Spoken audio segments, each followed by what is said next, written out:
common calendar. And before we start our intellectual event, this lecture of the famous specialists in world literature, whose name is Professor Джеремі Адлер, I would like to remind that today marks the 4th anniversary of the beginning of the war. And let's honor with a moment of silence all those people who have perished, who were killed by our aggressive neighbor, the Russian Federation. So, a moment of silence.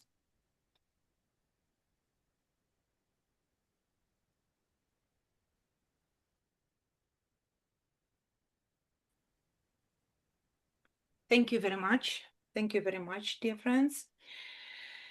And now I'd like to introduce my colleague, my close friend, British scholar and poet, Emeritus Professor and Senior Research Fellow at King's College London, a specialist in German literature of the age of Enlightenment and Romanticism, a scholar who studies expressionism, the creative activity of the prominent world-known writers like Gelderling, Kafka, Goethe.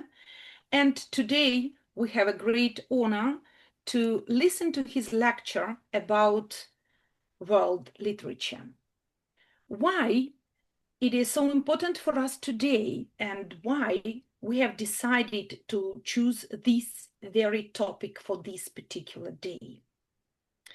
I suppose that for us, it's high time to comprehend and to realize the role of our Ukrainian literature, our experience, cultural, intellectual, existential experience for the world.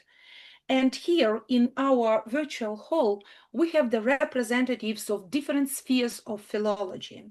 And I do believe that thanks to today's lecture, our students will be able to penetrate deeply into the essence of their future profession, to understand the function of comparative studies for the understanding of culture and literature.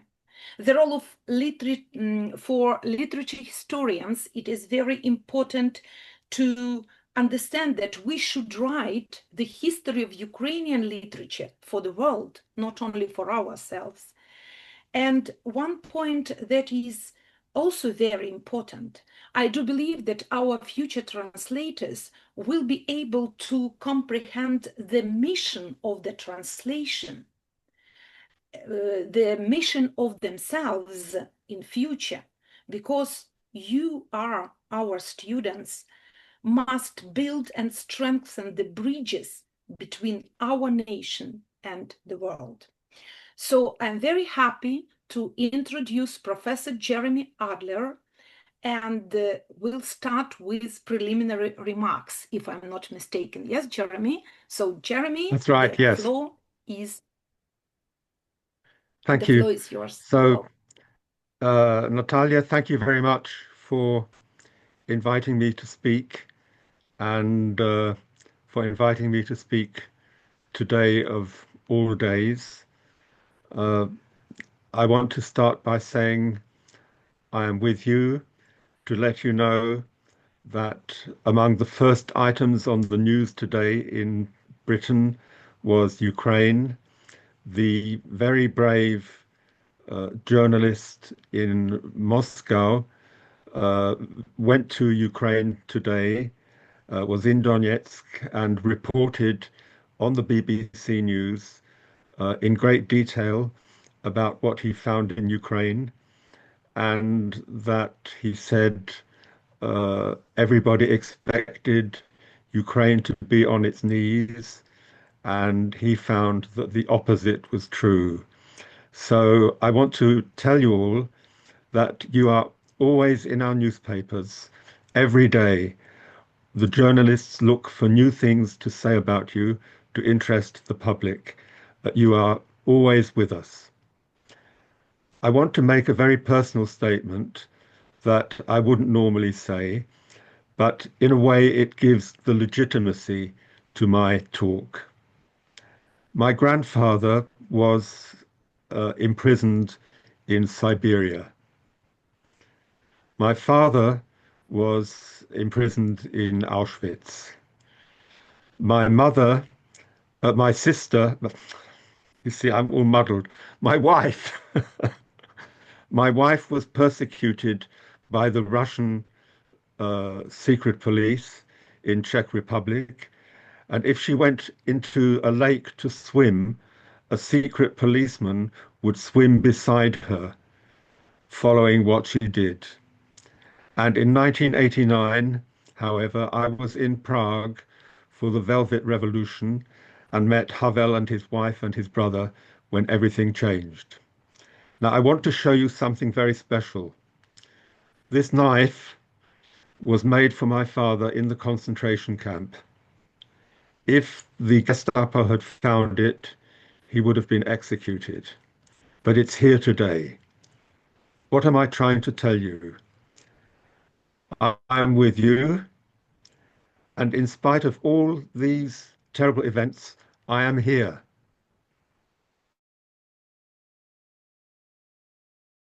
Be here. It may be terrible, but you don't have to give up hope. Now, when my father was in Auschwitz, he was inspired by a German philosopher who said, even if the Germans reached the Urals, they would not conquer Russia. The same is true in the other direction. Even if the Russians get far into your property, it doesn't mean that they can win. There are geographical limits to what a country can achieve, and no country can go entirely against geography. So you have geography on your side, and geography and time are the two parameters of our life. So we're with you. And now I will end this very personal statement. I hope you will forgive me for making these remarks, but I think it shows how I can understand somehow a little bit what you are going through, and how if you don't give up hope, you will survive, and your children and your grandchildren will be sitting here just like me, drinking a cup of tea in the future. Now to Goethe and Thank world you very literature. much. Cheers.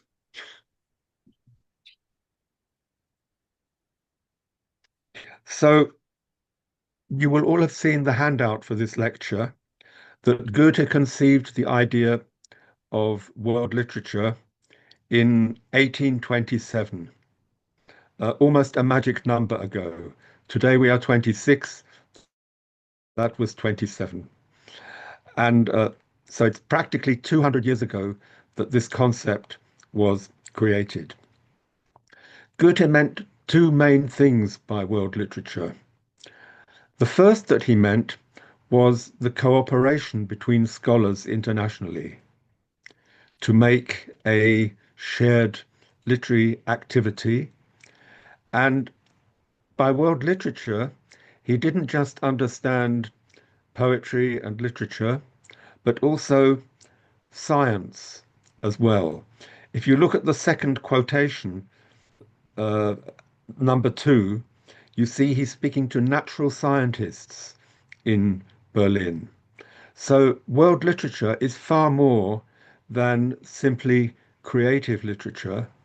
It's everything that can be written down. So you must understand literature, science, law, political theory, all the activities that human beings can engage in writing are included in world literature. Now, the next point that I wanted to mention, the second point, is just as world literature is the activity of scholars and writers and scientists, it's also the product what they produce. So we today are operating according to number one. We are in the process of joining up internationally to create world literature. And what results from this lecture, what you go away and write afterwards, will be the product, what is the result. Now, various theories have been advanced about where world literature came from.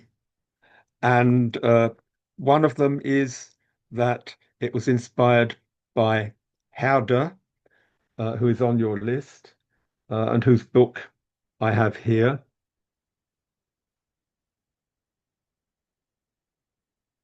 This one here, an old East German edition. It's called Voices of the Peoples in Song. And this is the first international anthology by Herder of poetry from all nations. Serbian, German, French, everything is there. So this is an early example of world literature as a product, which is supposed to have inspired Goethe to come up with his concept many years later. And it's a wonderful anthology. You can still read it with pleasure today. And this is often seen, as I say, as the inspiration.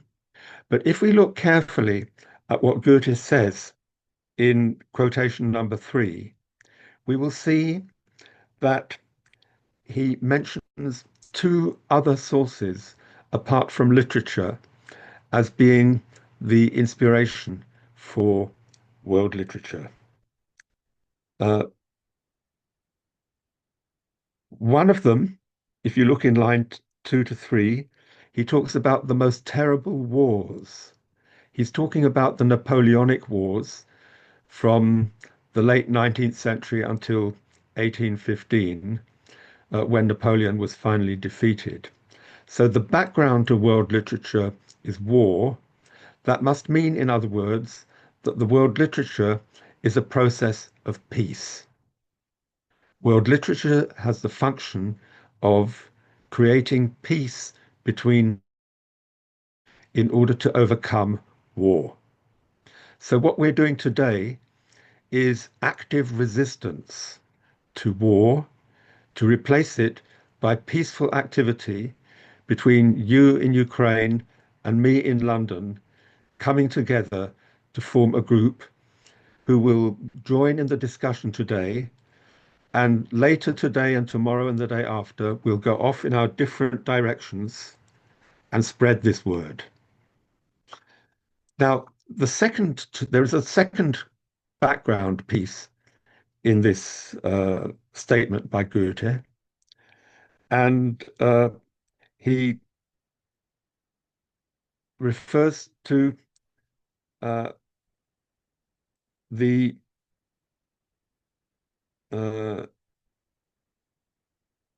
free market of ideas at the end of the quotation. In other words, apart from the activity of peace, he's talking about the free market. That means to say there is an economic background to what he's talking about. Free trade, which President Trump is trying to stifle. And in the next part of my lecture, I want to look at some of the background to these ideas that led up to Goethe's idea. Now, the first person on your list is Francisco de Vitoria, the Spanish Jesuit follower of the leader of the school of Salamanca. That's this man here. And Vitoria was important because he laid the foundations for international law. And the way that he did this was by looking at the American Indians, who were often called barbarians, and he argued that the barbarians were the same as civilized people. this was a major turning point in social thinking, that the invaders and the subdued and the conquered had the same human status. They shared common humanity. So this meant the first coming together of opposed nations in peaceful collaboration, governed by the law. And Victoria, with this important act, started the modern tradition of international law. Before that, there had been different kinds of law, like the law of the sea, for example, which dictated how boats should be treated by host communities, or what boats from different countries should do if they met at sea. Obviously, with seagoing nations, it was necessary to have some kind of agreement as to what happened when one seagoing nation met another seagoing nation, either out at the open sea or in a harbour. So those were important preludes to international law, but it was Victoria really who drew the foundation. And this continued with the next people on your list, Grotius and Pufendorf, who started to develop these ideas along with Vattel, who's also on your list there, number 5. And what emerged in these thinkers was that international law should enable each nation to perfect the other nations. So when the nations met in peace, they were able to complement each other. What one nation had and the other lacked could be shared. Every nation had its own particularity, its own strange nature, and this could be ameliorated, improved by sharing. So, for instance, the British are very good at talking about the weather. The French are better at talking about love. But when you put the French and the English together, you will have love on a sunny day. So that's the way that the model works. And one nation is good at warfare, the other nation is good at peaceful activity. Hopefully you put them together and you stop the war. So these are fundamentals about how international law should operate. It should operate to the improvement of each state, each country, each nation, and to the general improvement of humanity overall. So international law then, just with Victoria and also with Vattel, became very important as the basis for what Goethe then later did in the creation of world literature. Vattel was immensely important in the 18th century. He was read by the founding fathers of the American Constitution, and a lot of his thinking has gone into modern constitutional thinking. And I'll just read you a little bit from Vattel. All men ought to find on earth the things they stand in need of. In the primitive state of communion, they took them wherever they happened to meet with them, if another had not before appropriated them. So everybody needs something, and you take it from where you can. So this is the beginning of the way that people begin to improve their condition. So, for example, you begin life as a hunter-gatherer, but then you begin to grow your own produce. You take the plants that you find, you improve the plants, then you share your knowledge about horticulture with another country, they improve that. So it's a constant backwards and forwards, a to and fro of nation or people and nature and other people progressively to enhance the human condition. And this then, it provides Goethe with the basis for the peaceful collaboration that he wants to see in world literature. Now, the other point that Goethe mentions, free trade, is the major theme, or a major theme of this book here by Adam Smith, Wealth of Nations. This is the book that the modern liberals take as the basis for the liberal economy, and here he talks about the importance of international trade in order to enrich countries. So it's through international trade that a country becomes rich. If you're moving goods from one country to another freely, enriches both parties. It enriches the country you purchase the goods from because they're getting increased capital, gold or silver or money. It enriches your country because you're getting better produce, more interesting produce, and you start to produce luxuries, not just necessities. And the production of luxuries, of course, enhances the civilized state. So there's a direct correlation between the economic activity and the social activity and the social improvement of the country. So if Goethe refers to the free exchange of goods, the free market, we can imagine that literature being passed between England and France, or Germany and England, or Ukraine and England, Ukraine, will improve the condition. And you can see that happening as I speak to you now. I'm telling you what I've learned. You just sit back.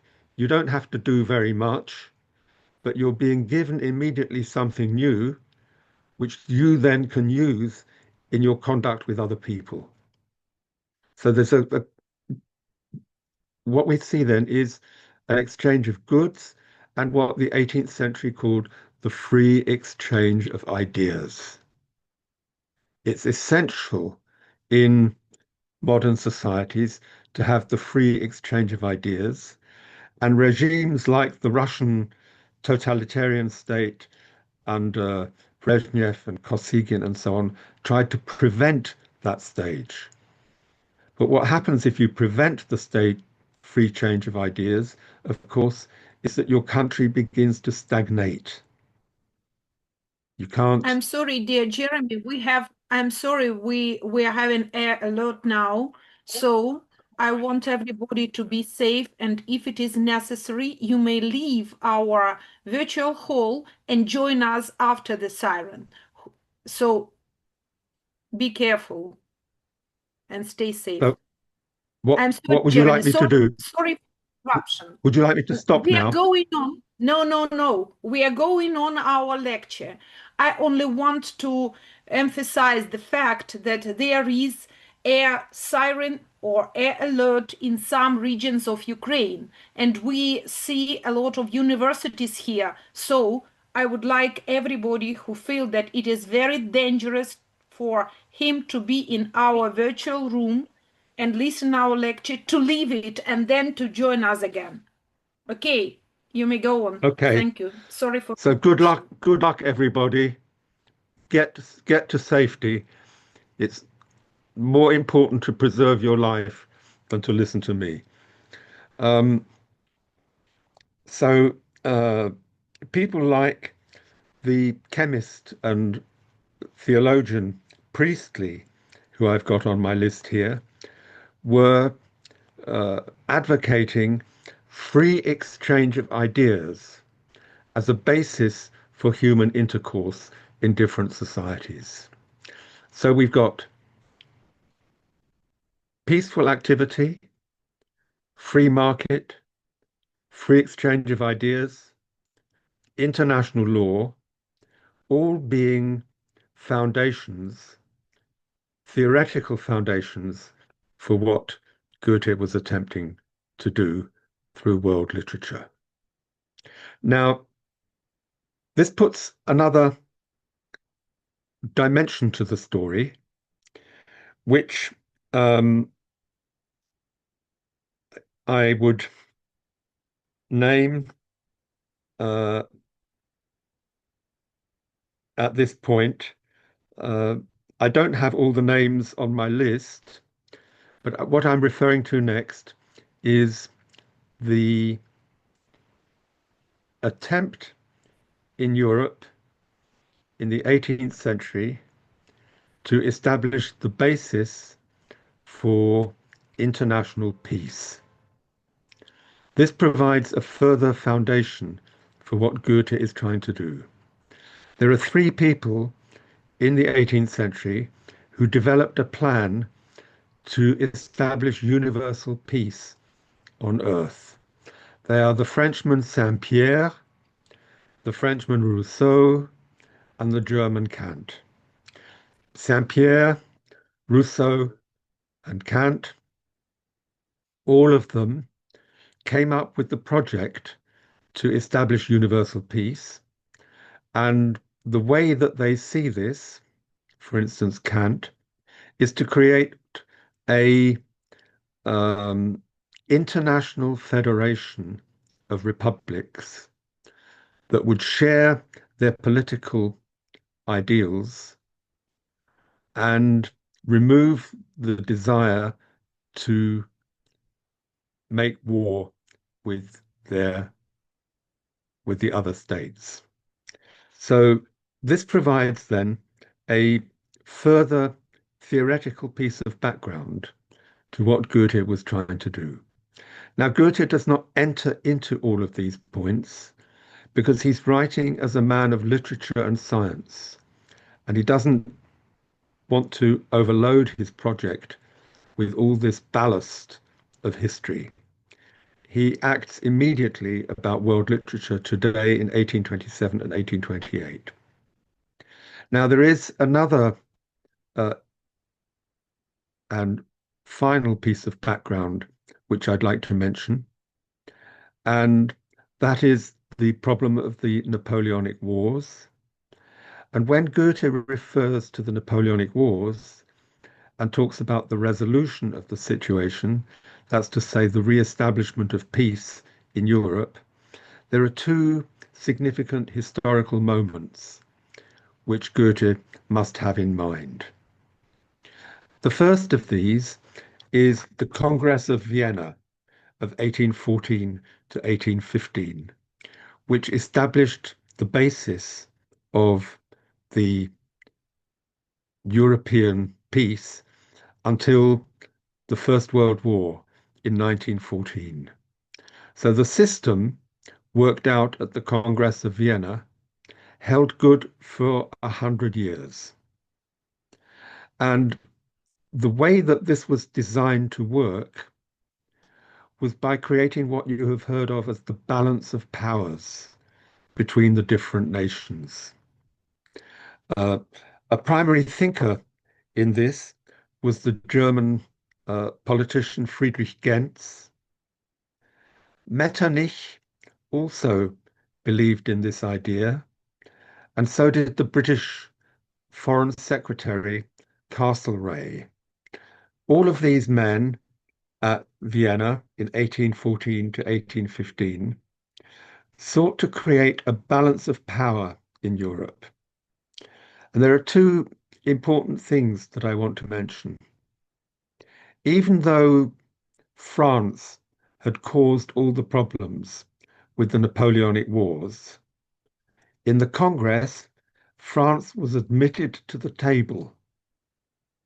It became not just the problem, but part of the solution. This was a very, very wise decision, and was not followed in 1918 at the Conference of Versailles, when Germany was treated as a defeated power with no rights. It's important always to maintain what Vattel calls the dignity of a nation. You can't, or you shouldn't, destroy a nation's dignity. And even Putin believes in this quantity, would you believe it?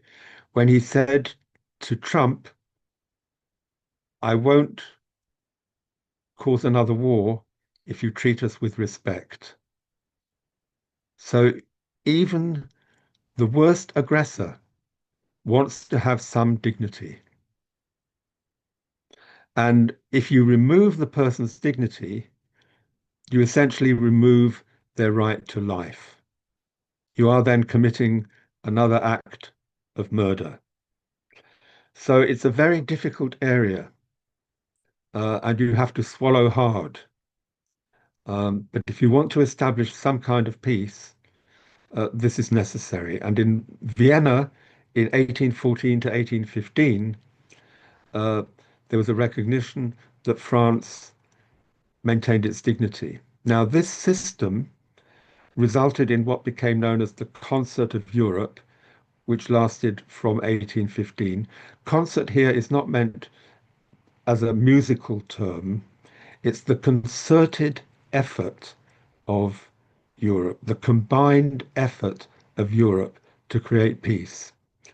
And it was decided to hold various peace conferences in the years to come from 1815 onwards. And the Concert of Europe is a political precedent to world literature. Goethe does in literature what the Concert of Europe did in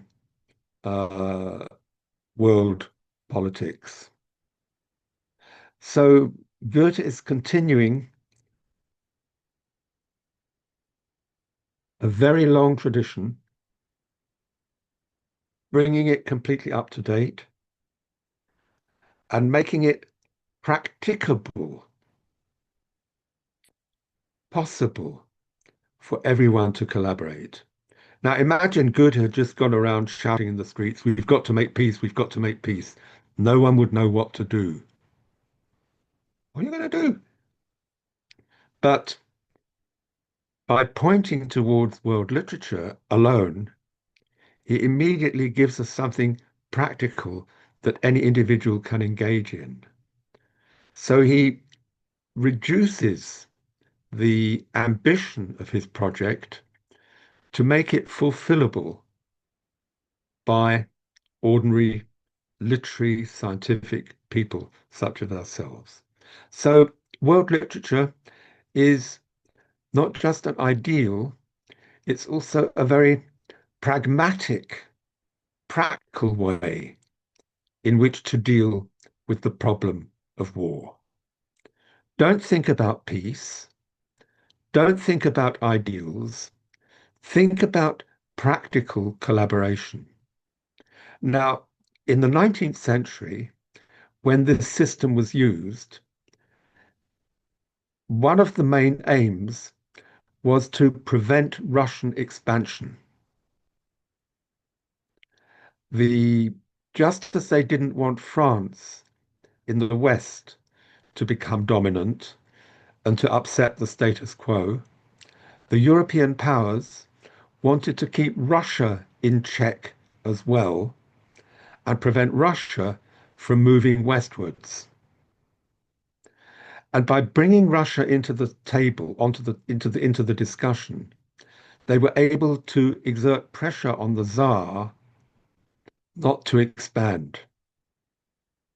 If Russia had been outside the concert of Europe and hadn't had anything to gain from positive relations with other nations, it would have felt free to invade western parts of the continent.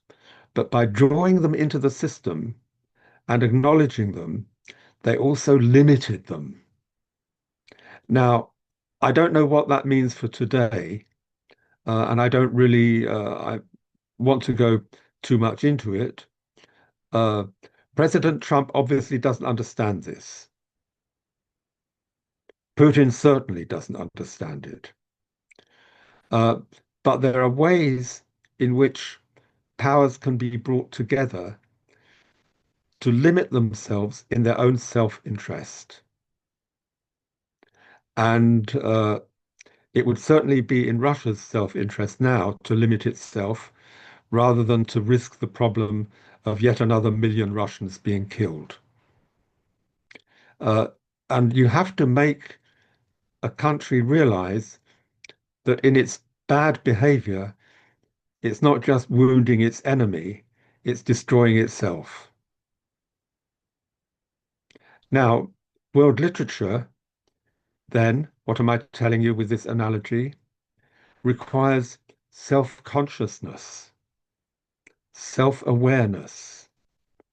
You are not only aware of what you can receive from other nations and what you can give, but what you should leave away from the table as well. For instance, if you have a lot of criminals in your country who are stealing Rolex watches, you won't want to make the robbery of Rolex watches the model for international collaboration. You will do something to prevent it.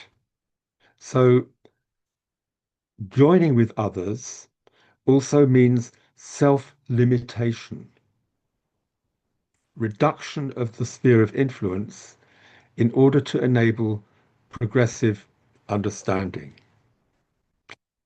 Now, this idea of world literature, which Goethe formulated in 1827, 5 years before his death, spread throughout Europe in the 19th century. And I want to quote to you a passage, just one passage as an example, where you might not expect to find it. And that's in the work of Henry James, the novelist, the American English British novelist. And here we find again the same idea of world literature. He says, I think it is not unlikely that American writers may yet indicate that a vast intellectual fusion and synthesis of the various national tendencies of the world is the condition of more important achievements than any we have seen.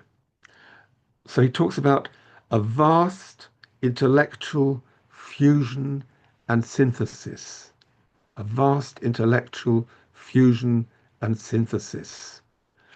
So we see how world literature, from being something thought up in Weimar, is transported into the world in Britain of a novelist who was friends with French writers, Russian writers, German writers. So world literature then is a very productive, a very creative idea. It enables you to generate more variations on the same theme of how you should conduct yourself together. So we're talking then really about a form of intellectual intercourse which leads to self-improvement, self-enhancement of the person who pursues it. In pursuing world literature, we are cultivating ourselves, making ourselves more civilized. We're doing what the Germans, what Goethe and others call is Bildung. So world literature is a means to form, to improve, to advance ourselves, and so to help to contribute to the advance of humanity in general.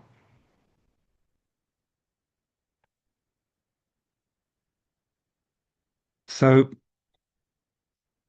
in coming upon world literature, Goethe has discovered what I call a generative idea. A generative idea. It's an idea which is inherently creative and which spawns more ideas. You can think of other generative ideas for yourself. There are then these key ideas in our thoughts which can be used to improve ourselves, to enhance ourselves. What am I saying then? That the idea is not just something abstract in the world of ideas that Plato talks about. It's something which is in our minds and in our hearts, as something which helps to form and formulate and develop ourselves. World literature enables that. Now, this has led to the more recent development in world literature by people like David Damrosch, who comes at the end of my list, or my teacher, Arthur Hatto. Hatto once told us, oh, people say they're doing comparative literature. I don't do comparative literature, Arthur said. I do world literature. And he edited a very important anthology called EOS, E-O-S, which is the name for a dawn song.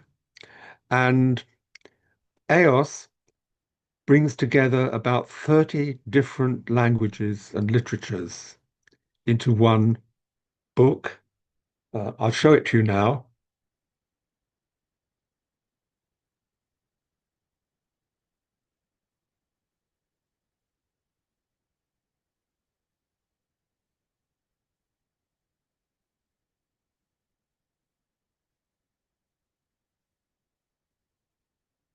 And this book was the product of many seminars held by many scholars.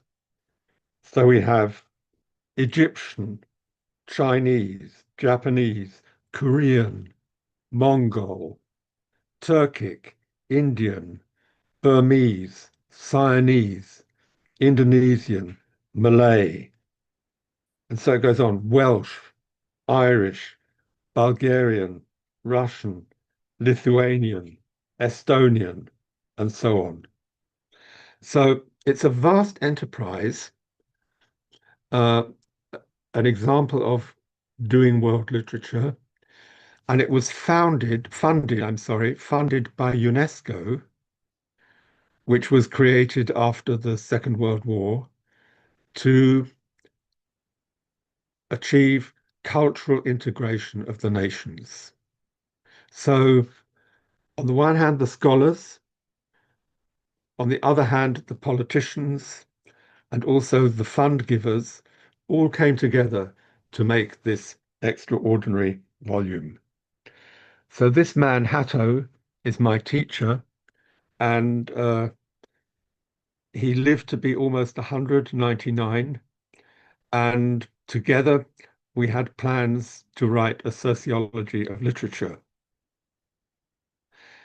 Hatto traveled around the world propagating his ideas, and he is, for me, one of the great figures of world literature.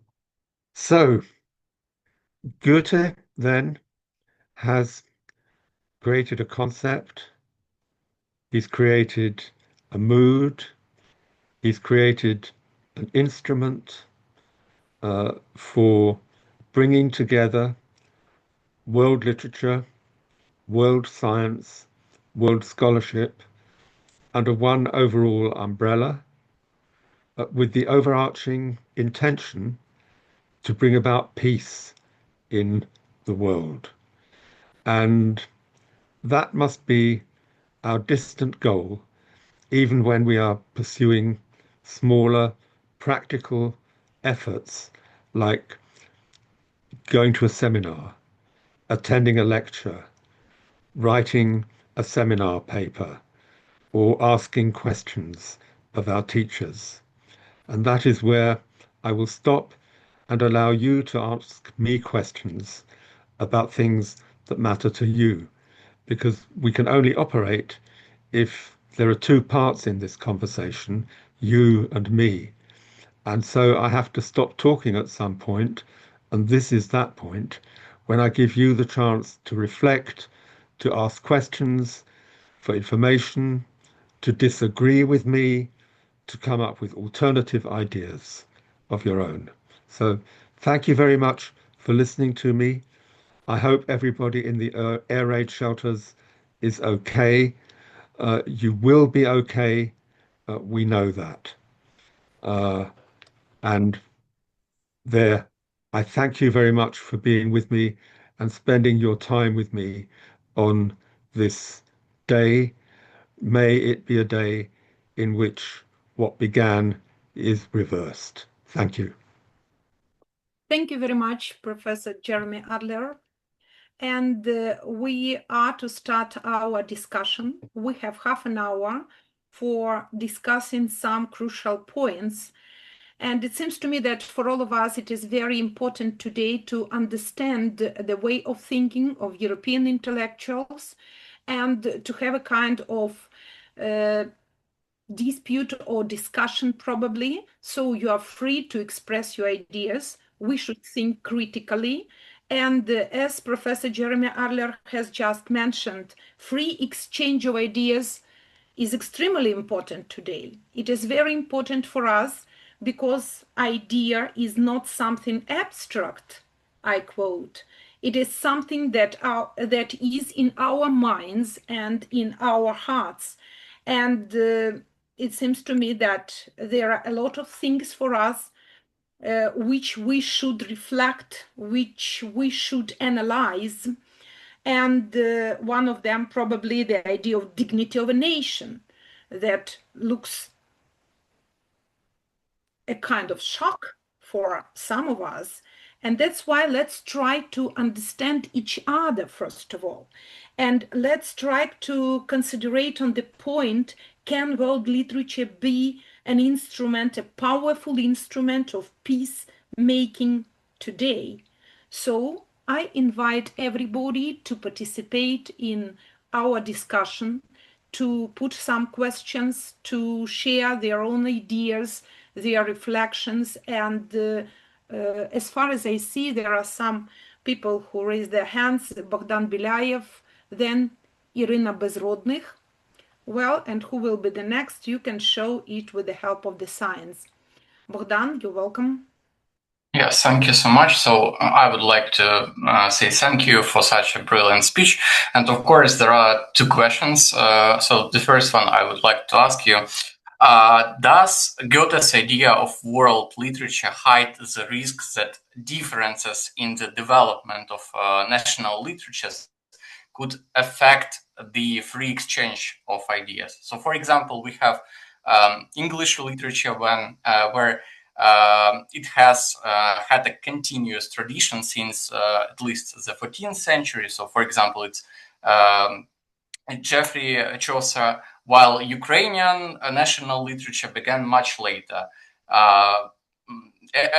starting from the end of the 18th century with Ivan Kotlяревский. So it seems to me that he says about an equal opportunity to act, but does not discuss the differences in the historical development of literatures and maybe the influence of such a market of ideas.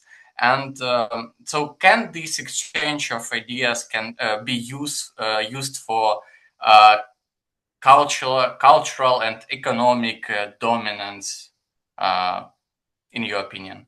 And there is another question, if you can answer. So you compare the Congress of Vienna, where I beg your pardon, Bogdan. yeah. Let's give the possibility to answer and probably to reflect on this point. So the first question. Yes, Goethe does think about the different roles that different nations can play. In parts which I haven't quoted, he thinks that Germany can be particularly useful in this activity, although its national literature began much later than the English. So I don't think that the history of a nation prevents it from participating in world literature. And the book by Arthur Hatto shows, on the contrary, that so-called big literatures and small literatures can meet as equals around the table. So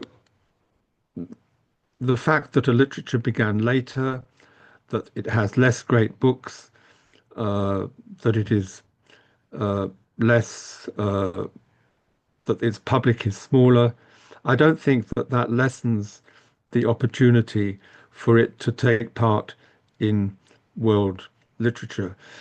Hatto's big book, it places English next to Lithuanian. No one would ever say that there was a Lithuanian Shakespeare, but it enables Lithuania to stand on an equal footing with Britain. Everyone in this federation has their own sovereignty. Thank you, Jeremy. Bogdan? Thank you. Yeah, may I ask you another question? So you actually compared the Congress of Vienna, where France was given the right to be a member, yeah, after the Napoleonic Wars. So you compare it with Russian position, yeah, right now. So, but don't you think that France was granted this right precisely because it was in a weak position? So would France have needed this Congress if it had been strong? Like, similarly, do Putin and the Russian people need this right? I mean, in any peace alliances, if they are not committed to peace at all, like, even if you respect their rights, their opinions, and so on, they will still attack you because a reason is not always needed to attack, as I think. Well, you have to think beyond Putin to all the people in Russia who are against Putin and are too frightened to speak up because they are terrorized and they don't want to be attacked and imprisoned or shot or poisoned by Putin's people. I think, you should not attach too much importance to a ruler who will be gone one day, will be dead and deposed. Now, if you want to continue warlike behavior with Russia in perpetuity, then exclude them from the table and treat them as your enemy for all time. But you will never have peace on that basis.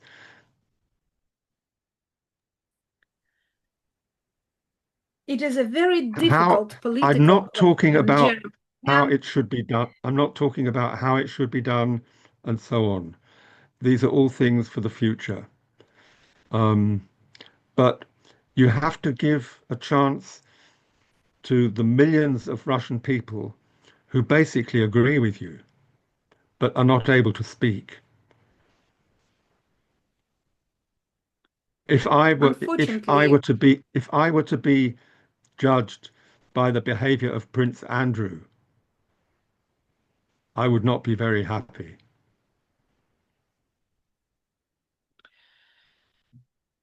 Well, Irina Безродних, your Yeah, question. so thank you very much for giving me the floor and the opportunity to ask my question. So I really appreciate your lecture today. You know, it's a really symbolic day for us today. Unfortunately, the day when we were just had to wake up hearing the missiles just nearby.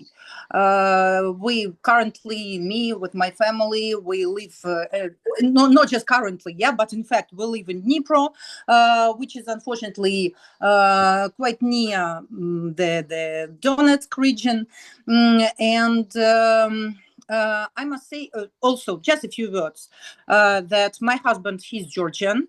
You know that when we think about those millions of people who are afraid in Russia, and we can think of the opposition there, but you know that that empire and the empirical consciousness, it has never been out of them. And if you think of Navalny, who is just the leading figure nowadays, but he was the first to welcome that aggressive war in Georgia, for example. And he was the first who introduced different types of swearings about Georgians, and he claimed that that country had to be had to disappear. You know, he welcomed, he was so glad when this aggression in Georgia started, and Georgia lost, just as we, 25% of the territory there. Just in the light of the post-1945 German debate on collective guilt, how should we think about moral responsibility within a society that enables or tolerates aggressive war today? So what do you think as for the role of literature in this respect? Doesn't it risk becoming part of cultural self-justification for the nation whose aggressive deeds and millions of people are trying to take part in the war? They see it as the source of income, and you know that just the number of their casualties proves that it's not just Putin, or it's not just the leadership, it's not just the top of the country. So, you know, as for the number of casualties, so they have lost more people than starting just from since World War II. Yeah, just during those 4 terrible years of this large-scale aggression in Ukraine. And we are not talking, just set aside, in fact, the beginning of this aggression and the Crimean situation, and that the Donetsk and Lugansk region. Could I stop? Could I ask you to stop, please? Yeah, sure. Could I ask you to stop? You're going on. Look, hatred is not a program. Hatred will not serve anybody's interest. During the Second World War, when people were imprisoned and incarcerated and murdered by the Nazis, there was never such an anti-German feeling as today is expressed by many Ukrainians. I think you should, you know, you're making all sorts of assumptions about what the Russian people think, which is not helpful. You're talking about the many people who back Ukraine. Now, I have a Russian friend, a writer, Maxim Osipov. Today, 4 years ago, when Russia invaded Ukraine, he immediately went into emigration. Immediately. He was running a hospital 40 kilometers from Moscow, paying for the hospital out of his own money. He left Russia. He went to Germany. He gave up his possessions, his family, his life, his livelihood, and he went to an institute in Berlin. And in the institute, not one single Ukrainian scholar would speak to him. This doesn't seem to me to be very sensible. He took it well. He didn't complain about it. But is that the way really to make peace? That someone who is completely on your side is attacked just because he's a Russian? Is that really a humanistic way of looking at the world? Tell me, do you really think so? So you're asking other people to condemn you just because you're Ukrainian. Surely that's not very sensible. You're acting, if you behave like this, if you continue with these attitudes, you only perpetuate the situation that you want to end. It's your decision. It's nothing to do with me. But looking at it from the outside, it makes me very frightened. It seems to me that we have a kind of misunderstanding. We have a kind of misunderstanding here, because as far as I understand from Ukrainian position, it is really very difficult for us, and Irina has just emphasized this fact, to treat Putin with respect. No one treated Hitler with respect. No, I'm not asking to treat Putin with, I'm not asking to treat Putin with respect. But the Russian people, we respect those people who are against totalitarian system in Russia, or against imperialistic spirit of Russian Federation that unfortunately became typical of the majority of population. And those people who keep silence in these terrible times, they pay their taxes, and their money are used for producing missiles and bombs, etc., etc. So it seems to me that it's necessary for us, for Ukrainians and for the European community, to hear each other, to feel our pain, and to understand that we are not against Russians in general.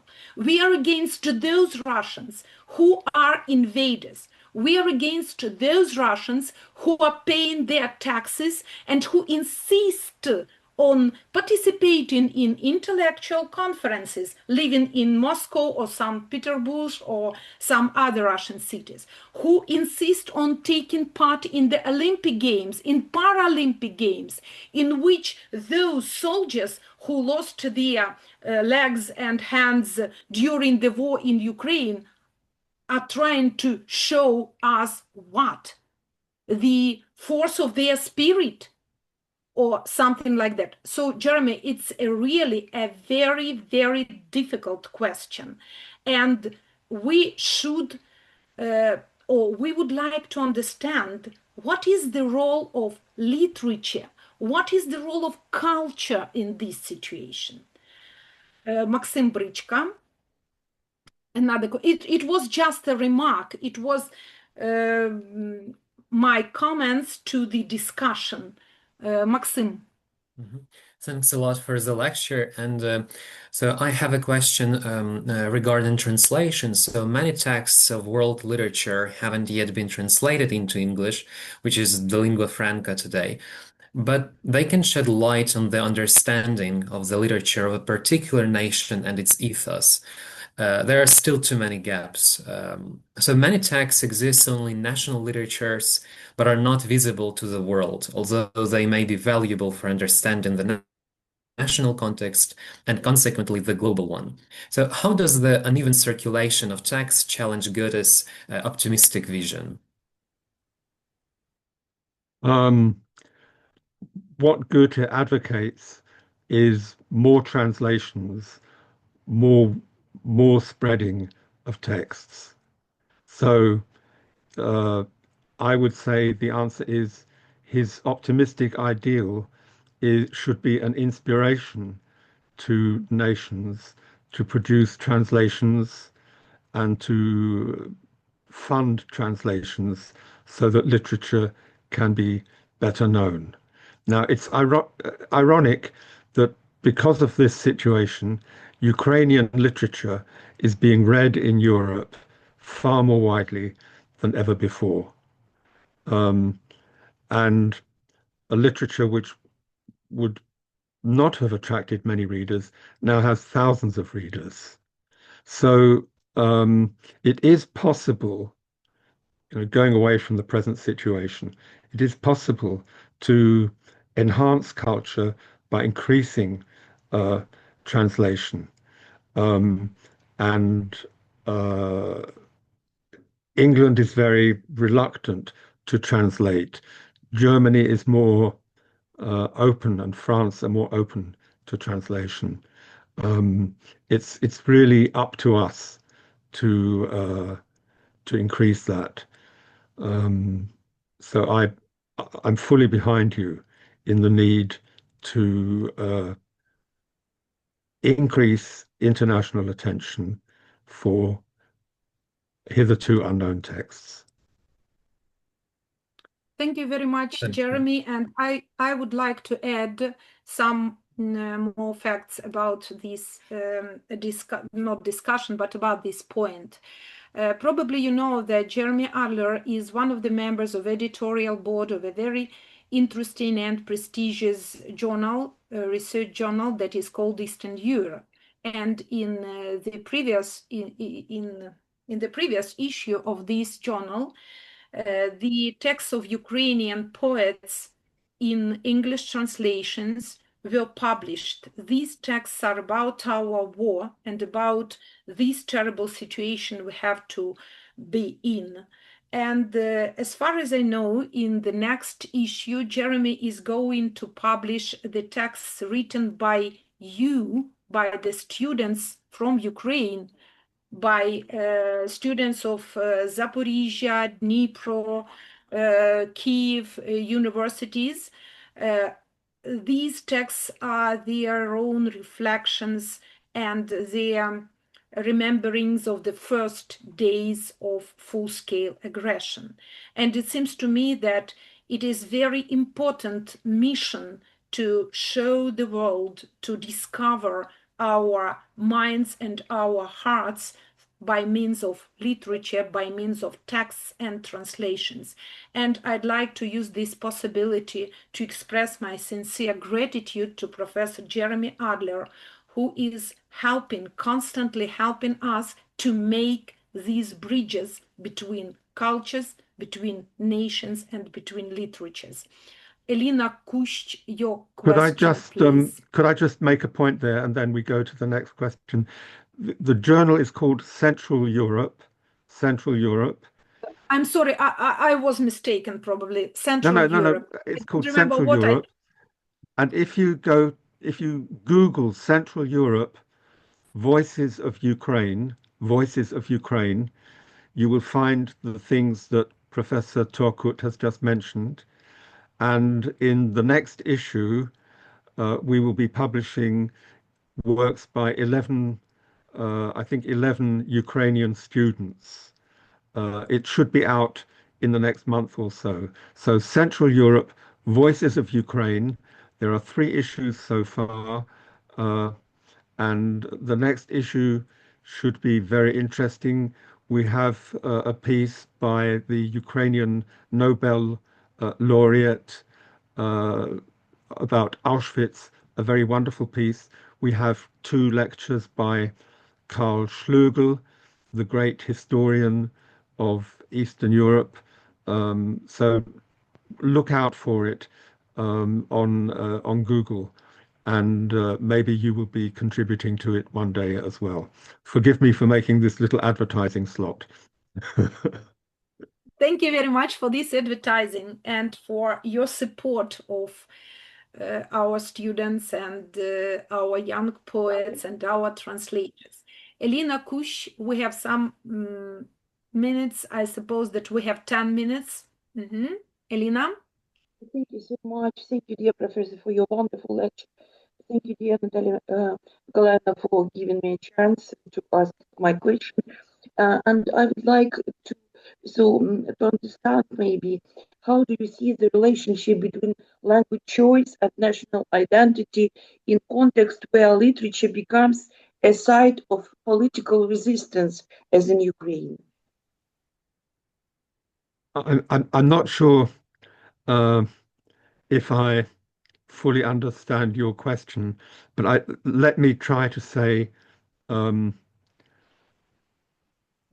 we have to concentrate on the areas where we can act for common good.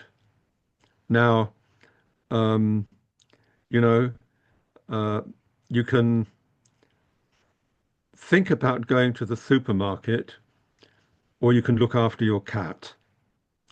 I think world literature is about looking after your cat, and making sure, you know, that the cat is safe and has something to eat. So it's a sort of, if you will understand, maybe we need to be modest, not to expect too much, to move in little steps if we want to achieve big ideas, and not do too much. And then the resistance will automatically follow. But don't begin.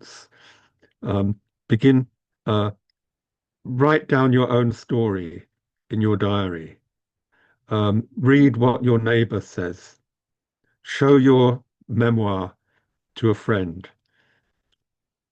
Get your friend to write a memoir. Document what you see around you. If you are on the border, don't write about Kyiv. Write about your village. So in the context of memory studies, our work is really very important for everybody. We should write what we have to experience nowadays, and we should share this experience with the world, and we should show all the catastrophe of the situation we have to live in. Kashirina Irina, you're welcome with your question, and then Evgenia Rudenko. Good morning, Mr. Adler. Thank you for a brilliant lecture. I tried to jot down each and every word of it, really. So thanks a lot. My question is, it seems to me that you are not discussing the idea of ideology in translation. So have you ever considered this very issue? Sorry, the ideology and translation. Yes. It's not about resistance, it's about connotations. Do you remember the quotation by Umberto Eco, who told that ideology is, well, on top of all meanings a sign possesses? That's it. So ideology is a complicated issue. It was invented by the French philosopher Destutt de Tracy, and he imagined ideology as being the study of ideas, a neutral philosophical issue. With Marx and Engels, ideology became understood as the false consciousness. Ideology is a wrong view of the world, an upside-down view. And this understanding of ideology lasted. But now we take a much more general view of ideology, less Marxist and more descriptive. So we recognize that ideology is not just something that somebody else has, but that we have as well. So it's not just a negative term, it's a term which has started to mean what we own ourselves intellectually. And in that case, ideology will affect the choice of texts which we translate, but the choice of texts that we translate will also alter the ideology. So translation can be seen both to implement our ideology, understood in this neutral way, but also to help refocus and redesign our ideology. So I'm not sure if I've understood your question, but this is how I would relate those terms to each other. It's a very good question, very interesting question. We would have to speak a long time about it. Thank you very much. Thank you very Your much, answer Jeremy. was, Thank you well, very rather much, deep. Irina. Thank you, Mr. Adler. And it seems to me that this small discussion or this short discussion prompts us an idea for our maybe next meeting, because ideology and translation is really extremely important for all of us, not only in Ukraine. If we speak about the comprehension or understanding of the famous Russian writers like Dostoevsky, Pushkin, and some others, whom Eva Thompson proclaimed to be the imperial writers, the writers who try to use literature as a propaganda of some superiority of the Russian people, etc., etc. In this context, sometimes we have to face misunderstanding, because some texts written by Russian writers have never been translated into foreign languages. For example, try to find out the famous poem by Pushkin that was quoted by Putin some months ago, I mean anniversary of Borodino battle. And it has never been translated. And the words of Dostoevsky, where he proclaimed that the only creature who is able to be called a human being is a Russian person. I suppose that our foreign colleagues have never met this quotation in translations. So, ideology and translation. Thank you very much, dear Jeremy, for making a kind of draft for this future meeting. It is really very, very important, very interesting. And it seems to me that for us, it is a kind of instrument or tool to explain our position and to learn your position and to find not contradiction but mutual understanding why we have different vision of some literary phenomena. Well, thank you very much, and I do believe that we'll have an opportunity to plan something great and very constructive and useful for all of us. And Yevgenia Rudenko would like to answer the question. We are pressed by time, dear colleagues, so try to be as short as possible. Yevgenia Rudenko.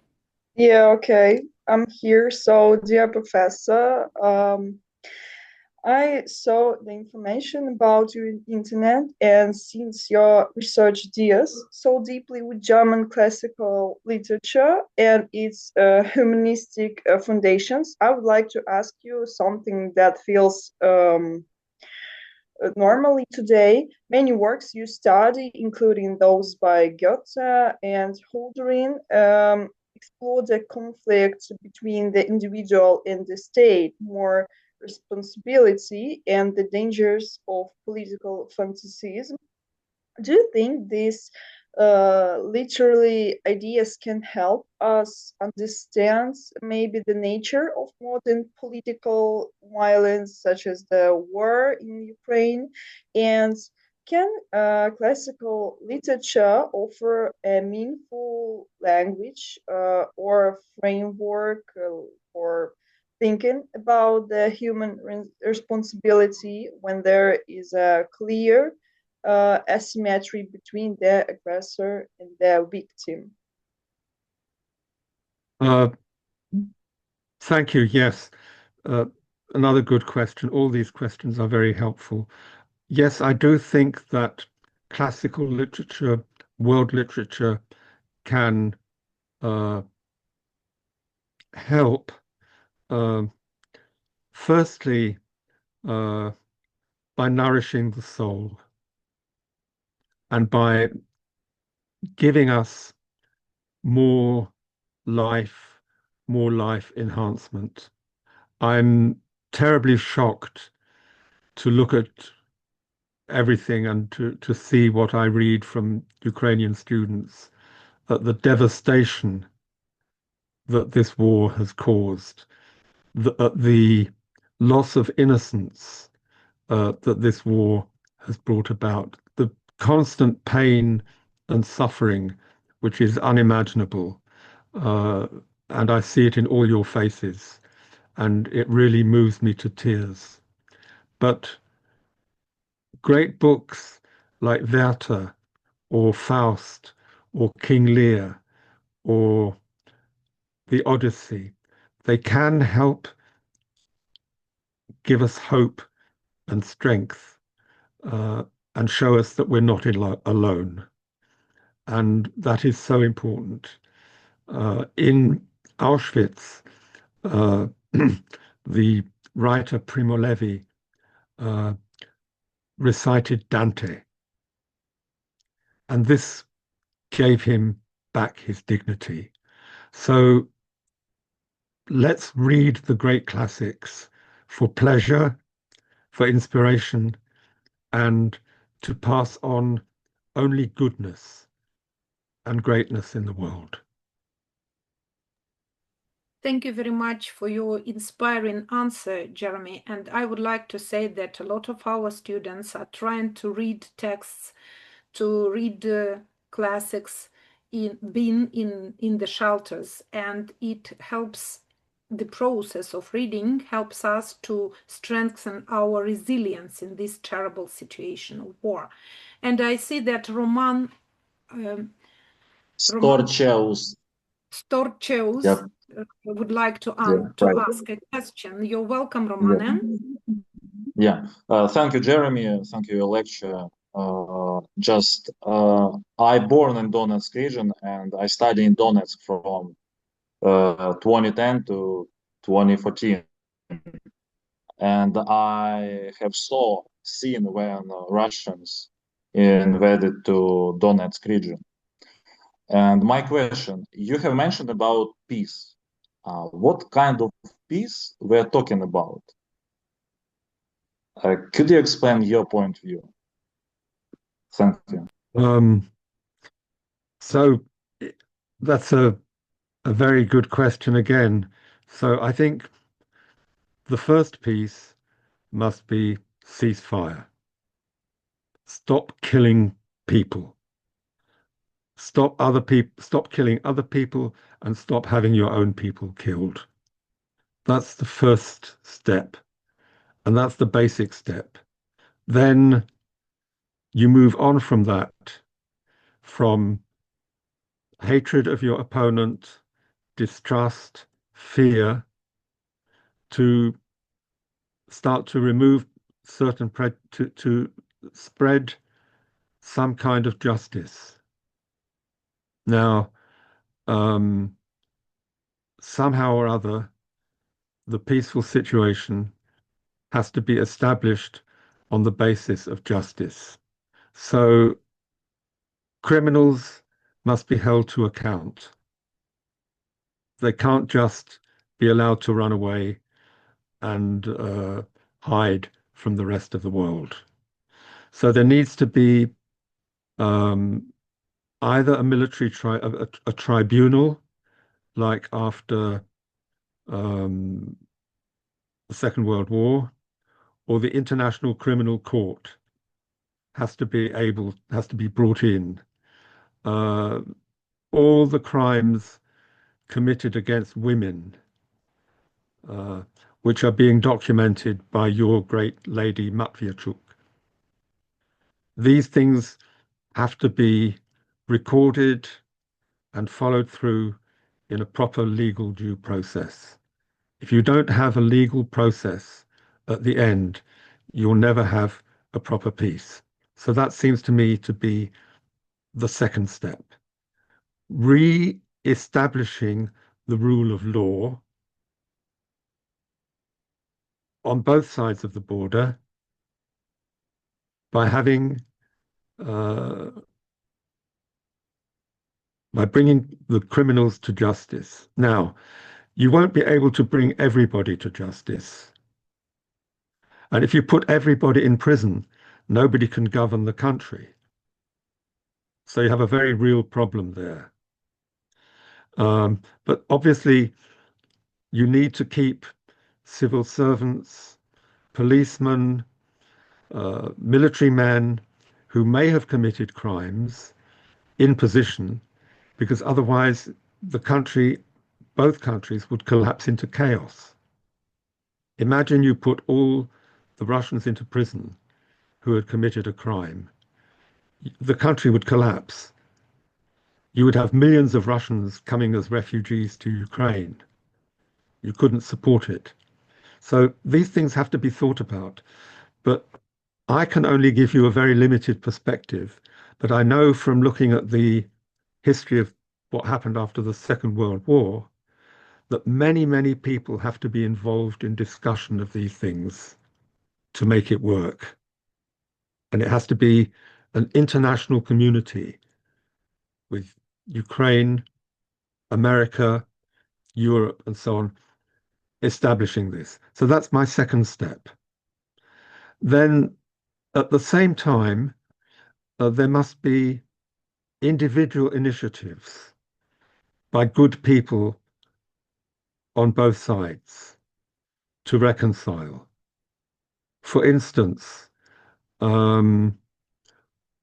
exchange visits, tentative telephone calls, meetings at which one or two friends here and one or two friends there can get together. So I see, if you want to know what I think about peace, it's a long, long process, which will take several years and includes very different measures.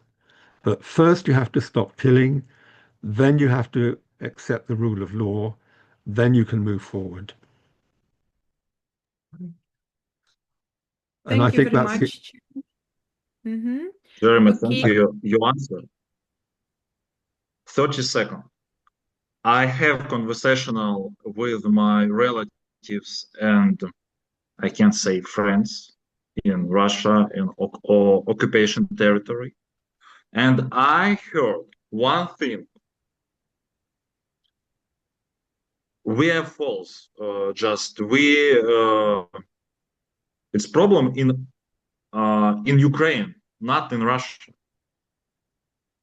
It's a big problem. They don't understand. They hate us. And I think we have to stop generalizing.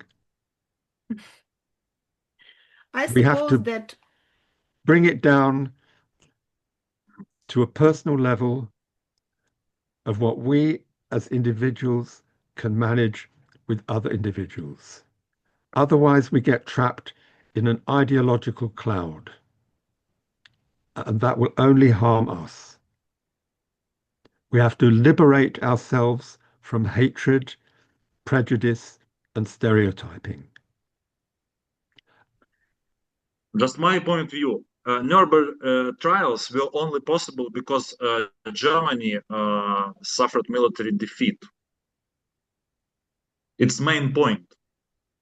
Because I research my ancestry, all 20th century and one half 19th century.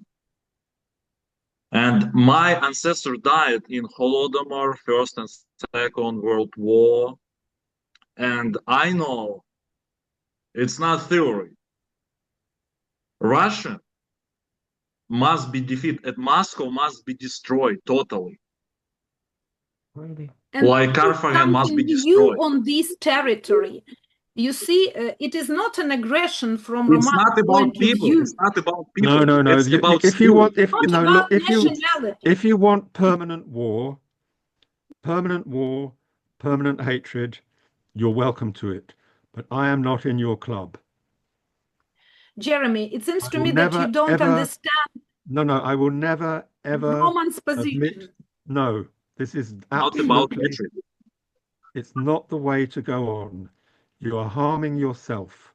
You will destroy yourself by this kind of ideology. If you want to destroy Jeremy, I'm yourself, Christian. I know commandment of Christ: life God and life neighbor, and life enemy like yourself.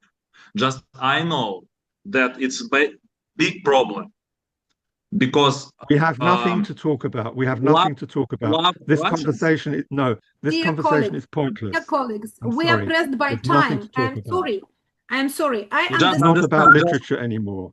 Ukrainians must love Russians, but Russians not No, love no, Ukrainians. this is not a conversation that is worth talking. It seems to me You're that, wasting your time. dear colleagues, dear friends, it seems I to me think we can understand its main understanding that justice. No, I it's think not you're only talking. words. You're taking up too much of everybody's time with your points. Sorry, So- Jeremy. Just I I'm live sorry. in Ukraine, No, not we are meant to be outside. talking. We are Thank meant you. to be talking about world literature. well, so We've it spoken seems long to enough. me I that think we world should stop now. literature, This world is not the literature way is a to good- move about world literature. I'm sorry, I can't talk about this. It's not my area. If we want to understand each other and if we want a kind of mutual No, understanding I'm sorry, I between have the to nations, stop now, Natalia. I have to stop. I'm we not should, well. we I'm should not learn strong. literature. I can't talk any longer. I'm Sorry. sorry. I would like to say that literature is extremely important for us, important for understanding each Natalia, other. we have gone on long enough. We have to stop now. We have to stop. Yes, and I hope, would and like to pray. read the remarks of our audience and of the members of the lectures of the participants who were listening. So, assistant professor from Poltava, Nataliya Krynicka writes, "Dear Jeremy, thank you so much for your brilliant lecture and for your support. I'm very grateful to the organizers of the event. Warm greetings from Poltava University. Natalia Vysotska, professor from Kyiv Linguistic University. Dear Professor Adler, many, many thanks for broadening our perspective on Goethe's concept of the world literature and making it sound so relevant for today." And it seems to me, I would like to add, Jeremy, we don't want to abuse anybody in this audience, but the discussion prompts that the topic of world literature is extremely important and urgent for everybody in the world today. Irina Dika, I'm sorry, I don't know which university Irina represents here. Interesting lectures, thank you very much. Yulia Vyshnitska, professor from Kyiv, Boris Grynchenko University. Dear Professor, thank you for your deep reading of Goethe's works, for the interesting focus of your analysis of his work. Regarding the present and future of Russia, all Ukrainians want collective responsibility of Russians for terrorist acts, for war they unleashed against Ukraine. Gontova Kristina, I am sorry, I don't know which university Kristina represents here. Thank you very much from philologist, Poltava maybe, yeah? Poltava Institute. The lecture was very interesting and inspiring. Yulia Kaliner, dear Professor Adler, it was a great pleasure to attend your lecture. Thank you for your valuable insights. I hope to have the opportunity to meet you in person in future. Akimova Yevgenia, thank you for your insightful lecture on literature. Anastasia Lomey, I'm sorry if my stress in your surname is wrong. I'm sorry, Anastasia. Deeply grateful to Professor Adler for your insightful talk and support. It was really fascinating to see how Goethe's vision of cultural exchange helps us to understand our global world today. Thank you from Boris Grynchenko, Kyiv University. Dear Daria Hutorna, dear Professor Adler, thank you very much for this lecture. I found it very interesting and insightful. I truly enjoyed the way you presented the material, I'm sorry, and the perspectives you shared. Assistant professor from Ternopil Pedagogical University, named after Volodymyr Оля, I have forgotten Гнатюк. Volodymyr Gnatyuk, I'm sorry. So Olga Довбуш, you can see her face here on the screen. Dear Professor Adler, thank you for the insightful lecture and for your support. We truly appreciate the time and expertise you shared with us. Dasha Tomachenko. Dear Professor Adler, I would like to express my sincere gratitude for your lecture. It was engaging and clear. Thank you for sharing your knowledge with us. Запорізька Polytechnic. Maxim Brychka, the postgraduate student from Kyiv Institute of Literature named after Taras Grigorovich Shevchenka, National Academy of Sciences of Ukraine. It is stumbling block is that the stumbling block is that unfortunately classical literature might be a tool of colonialism and imperialism. It seems to me that it's a new direction of our discussion has just been opened. This can be used to justify invasion, war, etc. For example, Lermontov and Pushkin justified the invasion of the Caucasus and praised it, while Ukrainian poet Taras Shevchenka was one of the first authors of an anti-colonial poem called The Caucasus. Could I just answer that one point? Yes. We see that now, but that is another discussion. As Maxim mentions, it's another discussion. You're welcome, Jeremy. If I could just answer that point. Yes, of course. The individual exception doesn't disprove the rule. Werther or King Lear are not about colonialization. If you want to read classical literature, so read the ancient Greek, read Sophocles, read about the great figures in ancient Greek literature. You should read things which are far away from your immediate troubles. Distant times, distant perspectives. Read Aeschylus, read Sophocles, read Homer. You don't have to read Lermontov. Nobody is telling you to. You don't have to read Dostoevsky. You don't have to read Zhivago. It's the great thing about world literature is it's a huge field with many sheep. And you can go to whichever sheep you like and give it a cuddle.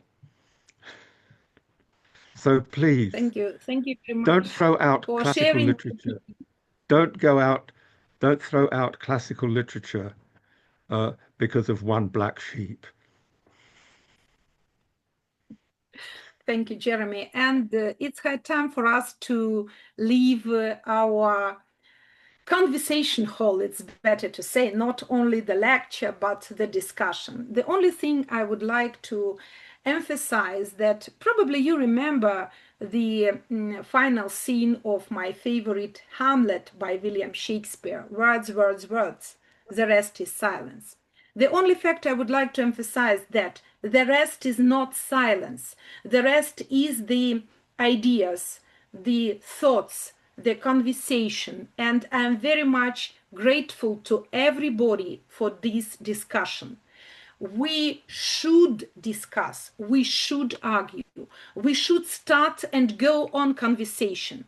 We mustn't be afraid of topics which look inconvenient. You see, it seems to me that as we are intellectuals, we are the persons who are responsible for the future of our country, for the further generations who will live on this planet. So we must be responsible, and we must use our knowledge, our ability to analyze, our desire to understand the position of the other person and to express and prove our position in the world.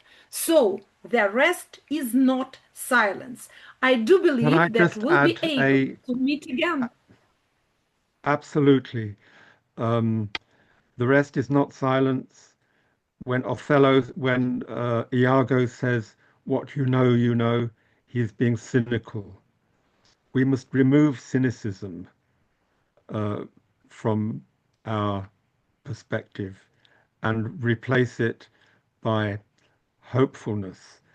The fact that we can speak today, thanks to modern technology, that we can see each other's faces, that we can talk to each other.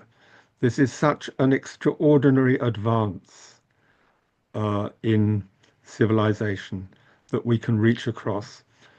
I'm so grateful to all of you for sharing your time with me.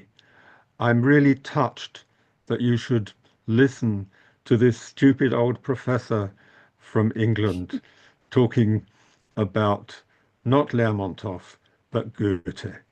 And I think if you want to read classical literature, read a bit of Goethe, not just Shakespeare. Read his novel Wilhelm Meister. Read his poetry. There's a wonderful poem he wrote called Hermann und Dorothea, written during the time of the French Revolution, about the marriage of a French girl and a German boy. It's a beautiful poem, Hermann und Dorothea. Look always to the good. Take your eyes away from dirt. Don't dwell on dirt. Look at the purity of your own heart. And if your heart is impure, try to cleanse it. Don't think about the enemy. He's not worth thinking about. Don't waste your time thinking about the psychology, the motives, the reasons. They're not interesting. Think about yourself, your mother, your brother, your sister, your teacher, your cat. Thank you very much, dear Jeremy. So I can say that everybody shares all the ideas which were expressed here. We have learned a lot about the correlation between, for example, the law, the economics, the ideas produced by the scholars from different spheres of human activity, and the correlation of these ideas with literature. It is really very important. We can share some points dealing with the dignity of our enemies, or with the possibility not to think about our enemies. It's, honestly speaking, it's a myth. It's impossible not to think about these things, not to see the dirty if you are inside of it, if you are in war. It's almost impossible. But we are very grateful to you for the inspiration. I'm absolutely sure that literature, world literature, classics literature, contemporary literature, texts, theater performances, films, songs, poetry, and all kinds of art help us to survive today. We take it as a source of inspiration and resilience. We get our inner force from it. And your lecture is one thing or one point in this row. So you have stimulated our intellectual activity. You have given us the chance to clear up some positions and to reflect on the points which are very burning for us today. So thank you very much for this discussion. Thank you very much for your wonderful lecture, which helps us to think in this direction, which helps everybody, translators, future literary historians, and all the persons who were participants of this lecture, to drink from your source, this intellectual energy and inspiration. Thank you very much. Thank you very much, dear colleagues. Thank you very much, dear students. I see that we have to finish because of the time. Thank you.